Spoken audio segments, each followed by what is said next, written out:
Hey guys, it is a beautiful day here in June on the 1980 series. In the last video, we got all of our planting done. Today, we've got a bunch of stuff to do. Starting off today, we got to get some mowing done. Our alfalfa field is ready to be cut for the first time, so we need to get that cut. And we also need to get some stuff sprayed here as the weeds are starting to come up and they're starting to get out of control here. So at some point, we need to get the 986 hooked up to the sprayer and start spraying those weeds, as well as spraying some fertilizer on the fields as well, because we have not done that yet. But first of all today, we're going to go over here and jump in our John Deere mower here. I've diesel the 2280 here, hop in cab here, start it up. Now this header should be able to mow some grass for us, so we're gonna head out to the alfalfa field back here. Alright, I don't know really where to start, so we're gonna start right about here. Now I'm not seeing any flowers on here yet, but it does say it's ready to harvest. It's the final growth state according to the menu down in the bottom right. I guess we're gonna do it. We don't see any flowers though, so that's why I'm kind of concerned here, but we're gonna go ahead and try it. I'm gonna go ahead and turn this on, lower it down. We're gonna see how well this works. This is a pretty big field over here, so we'll see how much of this we get done here as we are flying right now. Let me see. Everything seems to be working pretty good here. We are dropping a pretty good size windrow there in the back. I'm still gonna have to ted it, I believe, and rake it, so we're gonna see how well that works for us. But other than that, everything seems working pretty good for us here. I guess I'm gonna kind of follow the field down here and then kind of cut back up. I don't know. It's kind of just a weird spot back in here. Don't want to run over our corn as much as possible here. Gonna back up out of the way. You guys can see all the weeds that are in the field as well that we got to get to later today. They're getting out of hand here. The windrow's getting bigger. It was not that big at first, I don't think. So I don't know what's going on now, what the difference is. Hey, the bigger the windrow, the better. So we're gonna keep rolling here. We're gonna get this field cut pretty fast here. Hopefully we can get everything raked up and baled today. I think it's gonna rain tomorrow. Hopefully we can get this baled off the field. I still don't really have a spot to store bales, so I'm gonna have to look at getting a building or something for that. Maybe I can put these in the Quonset because I'm not really using anything. I'm not really putting anything in the Quonset right now, so that could be an option. It's not really a bale shed though. I could think of some better bale sheds than that. If we're not using it, we might as well use it for something, right? Now I'm pretty sure the alfalfa will regrow on its own. I know like on YoMRV and some other maps you have to do something special to the ground before it regrows, but I'm pretty sure on this map it just regrows on its own, which is nice. But we'll see here. I'm gonna try to get 2 cuts out of this before we get to harvest here and it doesn't grow anymore. So if we can get 2 cuts out of this and make like 100 bales, that'd be pretty good. We'd have enough for cattle for a couple years, I think. Maybe we can sell some too for some cash. That would be nice. I'm definitely going to need to upgrade this mower though at some point because it's pretty small and it's definitely going to take us quite a while here. I think it's got, what, a 4-meter head on this thing? Still a really nice mower though. It's a lot better than having an old sickle mower, that's for sure. The sickle mower would take even longer, so I guess we gotta appreciate what we have. I'm not sure how many headland passes I want to take off here, but I'm going to take off probably 3 or 4, probably 4, so that we can rake 2 rows into one and have like 2 headland passes after we rake it together. So that's probably what I'm going to try to do here. That should be a good amount, I think. You can see our junk over there to the side. Just kind of adds it for some extra detail here. I'm not sure. It's in the back, so I'm not sure how much extra detail it gives, but it's something. Also, if you guys haven't subscribed to my other channels like Brodie Farms Time Lapse, Brodie Farms Extra, and Brodie 98, please go check those out. Links will be in the description below. So I can see that I've gotten into the regular grass a little bit, and that's turned that whole entire swath into a grass row instead of a alfalfa row, which is unfortunate. I didn't know I did that. Hopefully it'll still work for us. I'm not sure. I don't know how that works. It should be fine, right? It shouldn't be that big of a deal.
Okay guys, we got Dad going on the mower. We decided to jump over here to the 986. We're gonna get this on the tedder slash rake. I think it's all one piece of equipment. I'm not for sure though.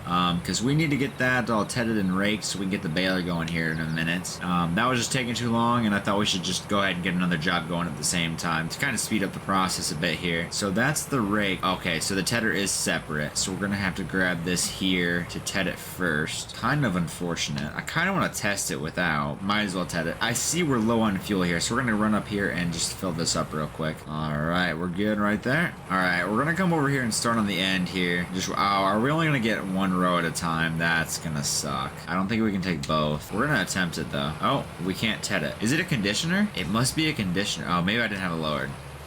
Okay, yeah, I'm just stupid. That's what we figured out here. I'm just stupid. I didn't have it lowered. It looked like it was lowered, but apparently it's not lowered. I'm gonna try taking these two rows on the left here and see if it's any different. Okay, yeah, this is a different color. So we're gonna take these off first. We're gonna get going here. See, it kind of makes it really wide here, which is good. That's what it's supposed to do. It's supposed to be able to dry out better that way. So it was just being weird because that row is mainly grass, I guess. That's what I think the problem is, because that row's grass and not alfalfa. So it's kind of getting confused there. So I'm gonna have to just not do that row at all and just kind of leave it there. Maybe we can go back to it afterwards and just bale it for hay, or maybe we can get like a partial alfalfa bed and go over there and just continue filling it up with alfalfa because the game works like that. I don't know how we're gonna do it, but we're gonna keep rolling, that's for sure. We got Dad over there in the John Deere mower doing his thing over there. Okay, I don't like how it's going in the cornfield. How am I supposed to rake that back up?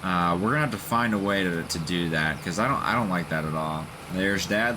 Looks like he's doing a good job there. He's still rolling. That's what we like to see. Alright, we got 2 passes left here, and then we are done with the tedding. Dad finished mowing just a couple minutes ago, and he went and put that back in the shed. So we should be good to rake right after we get this done. So hopefully we can get that raked up and baled pretty quickly here. It shouldn't take us too long. Though I've never used the rakes that we have. I've got like the 2 rakes where you kind of hook them together to try to make it double the width. I don't know. I've seen other people use them on YouTube before, but I have no idea how you actually use them. So it's going to be funny trying to figure out how to use it, but we'll see how it goes. And this is the last bit here, and we are done tedding. So we can go ahead and fold this and put this away for now. And then we can grab this massive rake looking thing over here behind the 4040 here. 4440, I should say. I think the 986 should handle it just fine. In theory, it should handle it fine. We will see. Again, I have no idea how this is supposed to work. They're kind of just one after another, and it's kind of, I don't know. We're gonna figure it out together. This thing just looks so weird. Alright, maybe. I think I got it figured out. There we go. Yeah, I think I got it. There we go. We're going pretty good now. I mean, I could... No, I couldn't do that, really, could I? No, never mind. I was gonna say I could turn the back one so that it makes it one, like, into a swath, but I can't do that, so... We're gonna have to go, like, back around the opposite way to try to put it into a pile here, which is gonna be interesting. We'll see how it goes. This corner right here is gonna be very interesting to see what to do here, so we're gonna kind of go along this way, I guess, and then we're gonna kind of spin around, probably in the corn, to be honest. And we got all this bit in the corn that we still have to get, which kind of sucks. It seems to be working okay. I mean,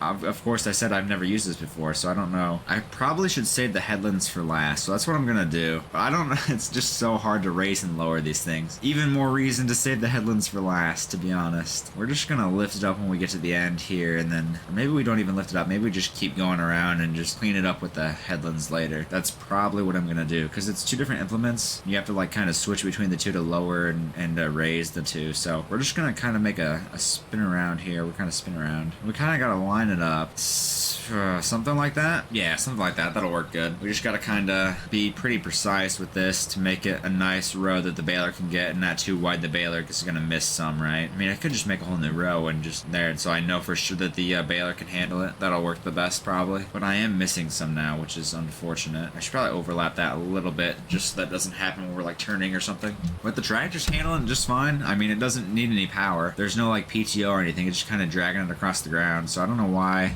it wouldn't have enough power. But it is farm sim, so a lot of things don't make sense. All right, let's see if we can spin around here and collect that little bit. It's gonna be close. Okay, we got it. We'll get that little bit at the headlands later. So we are getting a pretty good sized width going here. And spinning around again here. I mean, it's working good. It's just gonna take a long time to get this going here. So we're gonna get at it and I'll catch you guys closer to when we get done. All right, Alright guys, we're here just finishing up the headlands here, trying to go around just get this headland pass nice and tidied up here so we can get to Baling here and just not have to worry about the little pieces everywhere. But yeah, it works pretty well. It went pretty quickly here. It went real nice. Nothing broke down. We didn't have any issues. Had enough power and everything, so I mean, we're good to go here. We should be able to just go ahead and start baling right now, to be honest. I'm not sure what would stop us from doing that. We're gonna go ahead and park this back over in the general area where it was parked before. Right about there should be fine. Kind of hidden behind the tedder there, but it's fine. We're gonna go ahead and park this thing up right about here for now, just out of the way. Then we need to find ourselves the 4440, which is right over here. We need to hook this up to the baler quick. We are kind of running low on diesel in this tractor as well, so we're gonna have to fill that up before we start here. And I've got to make sure I had the baler set on the correct size bales, because somehow that got changed when we were doing the soybean straw. It did the small bales first, I changed it to the big bales, then somehow it got reverted to the small bales again, so I'm not sure how that happened. But we're gonna go here right away here and change bale size. 180, that's what we want. So it's on that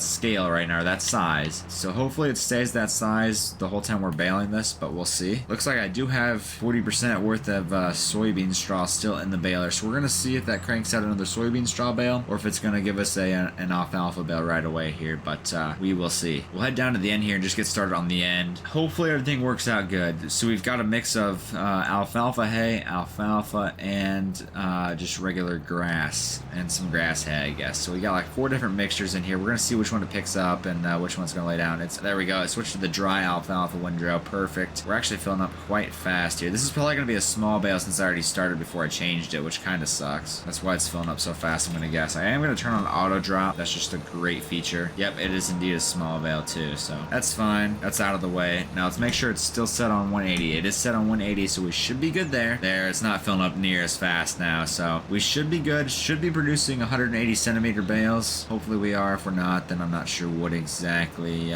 we need to change here. Hopefully we can get a good 20-30 bales off this field. I'm not for sure. It's a 12-acre field if I remember correctly from the mower. I've got that mod in here that shows you how many acres your equipment will work. Over in the bottom corner, see in the bottom corner below the speed, it says 0 acres. If this was the mower or like a combine or something, it would tell you how many acres it's worked. And after moving this field, it said it was 11.9 acres. So we've got a good 12-acre portion here of grass. Typically in real life, a 12-acre patch of regular grass hay will get you about 50 bales. So let's see if in farm sim if it compares. They're both first cuts. This is the first cutting of alfalfa, and the other one was the first cutting of hay. So I mean, there's a little difference there, but we'll see how realistic it is. Granted, I don't know what the bale sizes were in comparison to, so that's another thing to keep an eye out for, and just when thinking about it, keep in mind, I should say. There's another bale right here. Now I'm pretty sure this Vermeer baler was made here in the 80s. I'm not for sure. There's not many good older balers anyway, so we're just gonna call this 80s. If it's not, please correct me in the comment section and then recommend me a good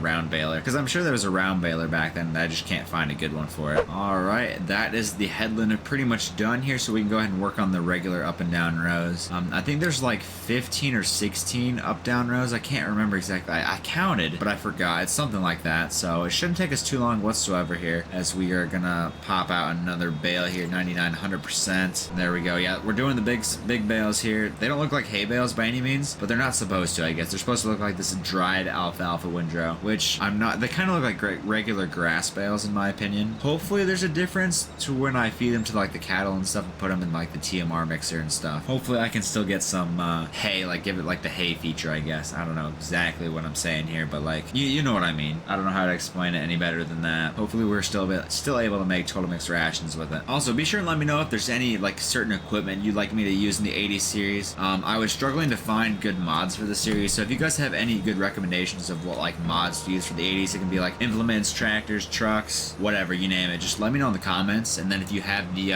link, either post the link in the comment as well, or just DM it to me on Discord or something. That'll help me a lot. Try to get some new pieces of equipment in here, because I don't really have much besides the equipment I have on the farm right now, and I'd like to start expanding, maybe going a little bit bigger, maybe getting some more equipment. I don't know what exactly I want to do here, but I want to kind of expand the farm a bit and not just do the same thing for like 10 years. Like I said, I'm doing like, this will be 1981, next year's gonna be 1982, all the way up until 1990. Maybe we'll do the same thing with the 90s, but we'll see. That'll probably be close to the launch of FS25 by that point, so I don't know if I'll get that far or not, but I'm definitely gonna try to get the full 10 years of the 80s in. I can tell you what though, we're not making anywhere near 50 bales in this field. I'll tell you that much right now. It's gonna be way off. We must be making really big bales here compared to what we made in real life. I'm not sure. Again, I don't know what size bales we made in real life. I can tell you that they're definitely not measured in centimeters in real life, that's for sure. There's no real good way to compare them anyway. I still can't believe I baled that whole soybean straw field of just in the small round bales. And so I should have noticed how small they were and then upgraded and changed the size. Apparently I was not paying attention that day and I just baled it out of the 125 centimeter bales. Super frustrating after the fact, but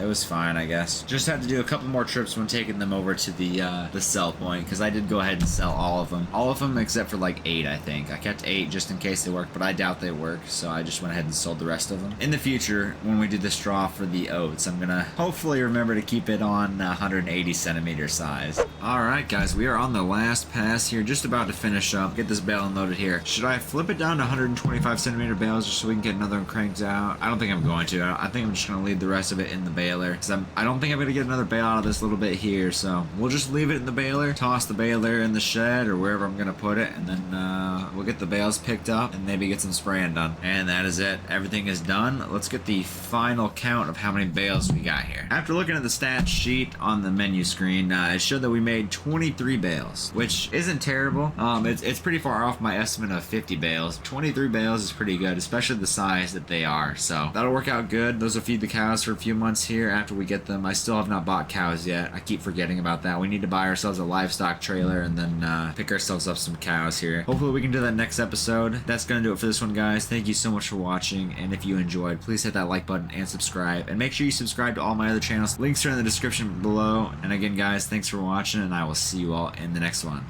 Thanks, guys. I completely butchered that. I just kind of lost my train of thought. What am I doing?